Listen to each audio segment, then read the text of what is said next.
Assalamualaikum warahmatullahi wabarakatuh. Waalaikumsalam. Ketemu lagi di obrolan bola edisi hari Jumat, edisi khusus spesial Timnas yang tadi malam terpaksa harus tersingkir dari gelaran Piala Asia U23. Peringkat 4 ya, tersingkir dari Olimpiade berarti. Ya. Masih ada satu lagi. Artinya ada 3 tim yang sudah dipastikan lolos Olimpiade dari zona Asia. Betul. Siapa aja bang? Jepang, Uzbekistan dan juga Irak. Dan Indonesia harus melalui playoff lawan juara 4-nya AFCON. Ya. Guinea. Guinea. Tanggal 9 Mei. Di 9. Paris. Langsung. Berarti minggu depan ya akan langsung Depan. main. Ini timnas berarti bakal lelah, nggak pulang dulu kan berarti? Iya, kita kemungkinannya. 3 kesempatan kan lolos Olimpiade. Pertandingan lawan Uzbek kita kalah. Tadi Kesempatan malam. keduanya tadi malam lawan Irak. Tinggal lawan Kita kalah. Guinea. Tinggal terakhir playoff. Napas Muhammad terakhir. Al-Qadiri memprediksi akan menang nggak lawan Guinea? Jangan suruh prediksi kalau timnas main ya. Suruh pilih Takut apa sih, aja. itu pilih menang pasti kan. Iya, pilih Indonesia menang. Emang Tapi ajarin ini selangkah lagi Olimpiade nih.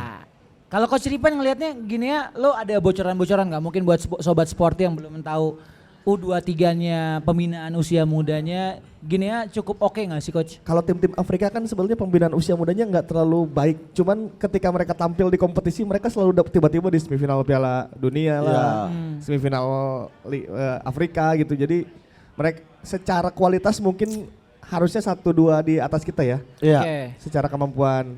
Sebenarnya concernnya kalau saya ya, Iya. Guinea itu sudah siap dari jauh-jauh hari.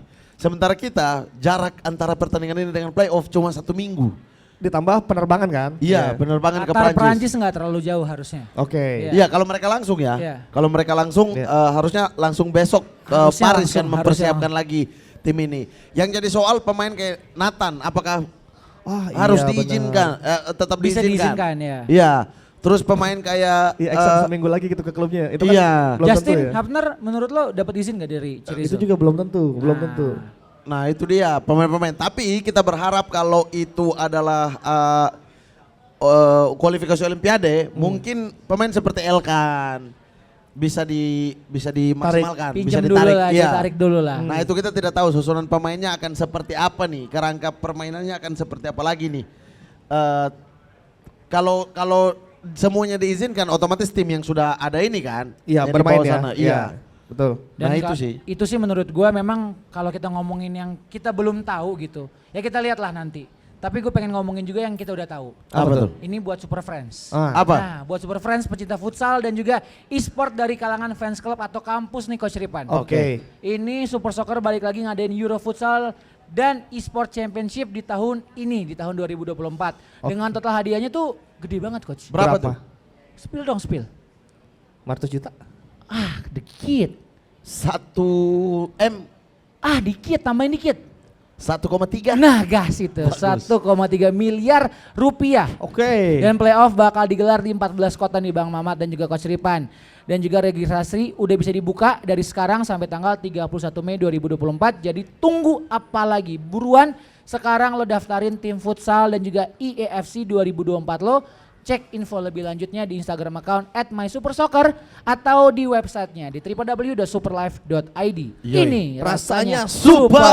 Nah, Coach Ripan kan pelatih futsal tuh, bawa tim dong. Siap, benar Main juga di ya. situ. Dia kan Kalau lisensi. jadi agen pemain sekarang Bang. Dia lisensi futsal. Lu Nanti jadi kita berapa- agennya ya. Iya. nanti Jangan saya- cuman Afif doang pemain lo. Saya bawa pemain dari Fakfak. Ada banyak. Sani Lumaila, ada kan timnas juga. Jailani Lajanivi. Jailani Lajanivi bisa. Saya agenkan. Balik lagi ke tadi malam. Ya. Apa faktor yang membuat kita jadi kalah padahal di babak pertama kita menguasai bahkan sempat unggul. Kita unggul duluan ya. 1-0 melalui golnya Ivar Jenner. Saya lihat perubahan tiba-tiba timnas Hmm. berubah permainan itu ketika golnya Irak. Menyamakan Jadi kedudukan. unggul, Oke. tidak lama kemudian dibalas tiba-tiba. Gol yang replaynya tidak pernah kita lihat, masih jadi misteri. Sampai sekarang. pertandingan selesai masih menjadi misteri. Apakah offside apa tidak? Iya, reply-nya tidak ada. Pas dicek VAR pun tidak ada tayangan ulang yang Tidak ada diulang-ulang tayangan gitu. Iya. Ada apa ini? Itu wasit VAR dari Thailand tuh. Iya. Jadi itu menurut lu Tapi momen, kan yang pegang kamera replay bukan dia. momen baliknya itu? Iya, semenjak gol itu perubahan terlihat di timnas. Tiba-tiba berantakan aja. Oke. Padahal di awal-awal Irak gencar 5 menit awal. Habis itu Indonesia pegang kendali. Iya. incar counter kan. Sampai dengan gol Jenner. Iya. Gol Jenner. Tidak lama kemudian golnya Irak. Itu langsung tiba-tiba suasananya berubah. Tapi secara permainan Irak juga nggak bagus-bagus banget kan Bang? Lepas bola juga Iya. selalu main fisik ya, seperti tim-tim Timur Tengah. fisikal Indonesia ya. tidak meladeni itu. Tapi yang sangat tersorot adalah lini tengah Indonesia yang kosong. Kenapa itu ya? Lini tengah. Iya, ketika bola lepas di sepertiga akhirnya Irak gampang sekali kan masuk ke sepertiga akhirnya Indonesia lagi gitu. Iya. Selalu begitu terus kan. Sampai dengan gol yang kedua. Perannya Nathan menurut gua sedikit banyak mempengaruhi permainan lini tengah Indonesia karena Nathan lebih banyak main di belakang Coach Ripan, ya. Bang Mamat ya. Terus juga ya tengahnya Ivar juga sendirian jatuhnya tanda kutip. Karena biasanya sama Nathan. Iya. Double pivot ya. Double pivot. Terus sebenarnya kalau gua mau ngomongin man of the match di pertandingan ini pasti Nathan. Karena dia cukup Spartan ditambah momen klimaksnya adalah ketika Hernando melakukan bukan sedikit ya kesalahan lah. Dia keluar dari gawang. Keluar tapi bukan bola dia Bola ya. dia abis itu yang cover adalah Nathan. Jadi Iya. man of the match menurut gua di sini Nathan. Betul. Tapi secara keseluruhan memang permainan Indonesia kehilangan Rizky Ridho Iya. itu berpengaruh sekali. Tim ini ya, tim ini kan yang main itu aja ya. Maksudnya kerangka satu tim ini yang kita sudah tahu lah. Ya. 11 itu ya. 11 itu pemain cadangannya Stroyer, Rio Fahmi atau Fajar, Ya, terus template-nya. kemudian Ramadan Sananta di Betul. depan kan. Kadang-kadang kemarin 5 menit Arkan main, Iya. Iksan main, Iya. gitu-gitu kan. Nah, jadi kehilangan satu tiang di belakang, fondasi di belakang itu membuat berantakan keseluruhan. Berarti kan indikasinya pemain atau pelapis dari timnas Indonesia secara mungkin ya Kedalaman kebutuhan ya. ya kebutuhan dari STY itu belum bisa sejajar nih dari 11 yang biasa dia pakai, terus dia juga harus merotasi. Itu terbukti ketika kita lawan Uzbekistan, ketika kehilangan Tidak ada Struik, nggak ada Rafael, Sananta coba menutup lubang itu tetapi memang belum optimal. Ya. Itu yang gua rasa harusnya menjadi PR terbesar dari STY bagaimana nantinya ketika dia harus bongkar pasang, harus bisa copot lepas pemain tuh harus benar-benar Kualitasnya sama. atau setidaknya kalaupun kualitas belum sama, setidaknya bisa mengikuti arahan, bisa mengikuti beberapa instruksi dari STY. Terbukti kalau gue ngelihat kayak yang kita ngomongin Witan dan juga Marcelino. Mereka secara permainan beberapa kali menurut gua ada miss-nya nih, Iya, Bang iya. Mamat dan juga Coach Ripan. Tetapi tidak ada penggantinya tanda kutip kan, akhirnya mereka tetap dimainkan sampai detik-detik terakhir kayak Iya, gitu. sedangkan iya. kondisi udah lelah ya sebetulnya. Iya, Konsentrasi hilang. terutama Witan ya. Witan hilang lagi di pertandingan ini ya. Setelah bagus sekali kerjasamanya, bagaimana duet dengan Marcelino ketika lawan Jordan. Ya. Terus kemudian Spartan sekali ketika lawan Korsel, lawan Uzbek hilang, kemudian lawan Irak ini juga Cukup hilang juga ya. cukup hilang. Tapi yang menjadi masalah adalah perpindahan posisi Marcelino, sehingga Witan tidak menemukan partner di posisi itu. Di lini Iya. serang ya betul. Iya, beberapa kali ketika Marcelino mendekati ke Witan, kerjasamanya masih oke tuh 1-2 sentuhan. Tapi banyak sekali momen yang posisi mereka berdua itu jauh. Sementara main di kiri, Arhan Ya. overlapnya ya harus bantu pertahanan juga. Di kanan yang cukup tidak jelas siapa yang mengisi posisi kanan. Rio Fahmi kadang-kadang telat untuk naik dan Ya. lain sebagainya ya masih jarak antar pemain itu Iya. masih jauh-jauh dan pakemnya masih belum jelas nih Witan sama Marcelino kayak apa. Kalau Arhan overlap harus siapa yang masuk yang nutup ke situ itu belum terlihat sih. Sintayong juga terlihat tidak cukup dalam tanda kutip tidak cukup percaya terhadap Komang untuk main di belakang kayaknya. Maksudnya kalau itu kan dengan tidak ada Rizky Ridho memaksa Nathan untuk ke belakang. Iya. Cuman jadi Ivar Jenner gak punya temen kan. Komang menjadi holding midfieldernya. Ketika Komang turun, Komang pun di gelandang bertahan bukan di back. Iya. Karena mungkin STY menilai banyak Komang melakukan beberapa kesalahan di fase grup. Jadi dia tidak berani main di situ. Sedangkan Komang sendiri sebenarnya punya kelebihan dalam hal menyundul bola di area lawan kan. Bola-bola udara ya. Bola-bola udara. Cuman pada akhirnya gara-gara kalau kata Mama tadi efek domino gara-gara Rizky Ridho tidak ada itu membuat puzzle-nya jadi berantakan ke depan tuh. Nah itu menyebabkan kita memang di final third di sepertiga akhir serangannya tidak berbuah banyak, tidak berbuah gol gitu. Iya. Biasanya kalau kita lihat ketika Arhan overlap juga kan yang menggantikan posisi itu Hapner kan. Hapner ketika Rizky Ya, Ridho ke kiri main kan ya. Hapner di tengah, Rizky Ridho Rizky Ridho di tengah, Hapner yang geser ke kiri kan. Ball playing defendernya Rizky Ridho. Tapi ketika Arhan naik, Hapner bisa cepat menutup gitu. Nah sementara kalau Nathan, ketika Arhan naik, Nathan lebih banyak pegang bola juga di tengah gitu. Lebih banyak pegang bola. Jadi tidak ada cover-covernya yang jelas. Makanya sayap-sayap gampang sekali diekspos kan. Karena semuanya bertumpu kepada pemain di belakang ini gitu. Jenner juga tidak ada teman. Ya Jenner kelihatan hilang teman gitu-gitu. Nah, iya masalahnya satu pemain tidak ada. Iya. Jadi rasa berbeda ini. Iya, jadi Rizky Ridho absen membuat Nathan harus turun. Turunnya Nathan membuat Marcelino juga harus turun di posisi. Turun juga. Berbeda dengan ketika Jenner hilang ya di pertandingan melawan pertandingan kedua lawan Australia. Iya. Itu kan posisi itu langsung digantikan dengan pemain di posisi yang sama kan. Iya. Tapi ini kan ketika Rizky Ridho tidak ada, semuanya digonta-ganti tuh. Hapner dorong ke tengah, terus kemudian si siapa? Marseng. Nathan turun ke kiri, belakang kiri. Iya. Marcelino jadi lebih dalam lagi ngambil bola. Marcelino geser lagi turun, Witan sendiri Jadi main dua striker murni. Jadi dicoba semuanya. Kelly juga hilang sekali kan di pertandingan ini. Kelly gua agak ya mungkin lo berdua juga setuju ketika kita ngomongin Kelly, dia selalu out of position. Betul, iya.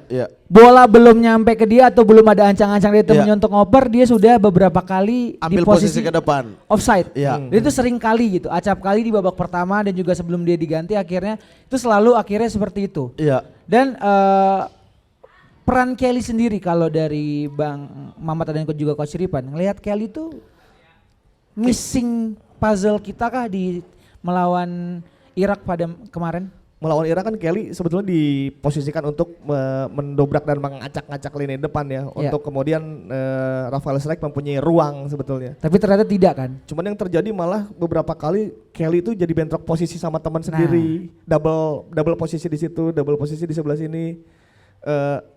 Gerak tanpa bola dia lari di posisi offside gitu. Memang role-nya Kelly memang di posisi super sub sebetulnya, bukan dari menit awal kayaknya gitu. Kalau di turnamen ini ya gitu. Dan posisi dia kan sebenarnya sayap kan. Kemarin di dipaksa striker, lebih main ke tengah kan, second striker gitu. Dan mungkin instruksi ya, karena beberapa kali ketika Jenner pegang bola atau Marcelino pegang bola, si Kelly sudah naik ke atas kan. Mungkin instruksinya adalah melewati main long ball dari tengah seperti golnya Strike waktu lawan Korsel. Main seperti itu dengan si Saivar Jenner di tengah, tidak ada teman lagi, sehingga mungkin main bola-bola lob, manfaatkan kecepatan Kelly. Tapi ternyata chemistry-nya tidak ada. Jadi Kelly sudah lari duluan, yang ini masih pegang bola, jadi tidak kayak Kroos sama Vinicius gitu kan. Sudah ada dua tangan gitu nanti mau yang jari yang mana nih, mau jari yang mana nih udah tahu gitu. Nah ini tidak ada karena ya selama ini Kelly juga main dari bangku cadangan. Tapi di babak kedua awal-awal ketika Kelly digeser ke kiri justru hidup. Cukup hidup. Cukup efektif ya untuk bantu Marcelino main ke kiri, tapi ya ketika dia ditaruh sebagai second striker, berapa kali tuh dia Rafael Strike tabrakan. Pertama Arhan, Marcelino juga pegang bola di kiri, tengah gak ada orang itu di kotak penalti. Jadi Strike juga bingung mau lari kemana gitu. Ya, chemistry-nya tidak ada. Kalau kita ngomongin minusnya pasti akan banyak sekali catatan untuk Sintayong untuk ke pemainnya. Tapi kalau nilai plus dari lo berdua apa? Kalau gue pribadi nilai plus adalah ketika sisi pertahanan kita di sebelah kanan itu selalu dieksploitasi di pertandingan-pertandingan sebelumnya. Di sini lumayan solid, lumayan solve. Karena Arhan berapa kali kerepotan, berapa kali Nathan juga kerepotan untuk bisa mengcover tiap pergerakan pemain Irak. Kalau gue yang jadi nilai plus adalah sisi kanan pertahanan. Kalau lo berdua, Coach Ripan, nilai plusnya di pertandingan ini apa untuk timnas? Nathan sih kalau di pertandingan ini. Nathan ya? Artinya Nathan bisa bermain sama baik di posisi manapun. Mau di back kiri, mau di center back sebelah kiri, mau di gelandang bertahan, dia bagus. Ya tinggal cari ketika Nathan harus mundur ya temennya Ivar Jenner siapa gitu. Itu sih paling. Bang Mamat, nilai plusnya?